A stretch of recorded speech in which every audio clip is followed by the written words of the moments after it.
জীবনে সুখে থাকা, সুখী হওয়ার, এই দুনিয়ার জীবনে সুখী হওয়ার ফিলোসফি হচ্ছে যে আল্লাহ ছাড়া কারো কাছে আশা করেন না, এবং আল্লাহ ছাড়া অন্য কারোর জন্য কোনো কিছু করতে চান না, আল্লাহকে সন্তুষ্ট করার জন্য করতে চান। ইনশাআল্লাহ আল্লাহ পাক আপনাকে সবকিছুই দিবে ইনশাআল্লাহ।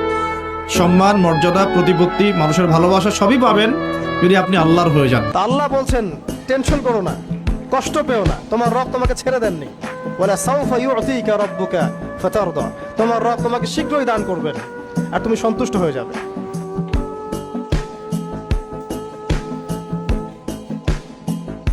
প্রত্যেক ফরজ নামাজের পর যে ব্যক্তি বিশুদ্ধ করে আয়াতুল কুরসি তেলাওয়াত করবে, মৃত্যু ছাড়া তার জান্নাতে যাওয়ার কোনো বাধা নাই।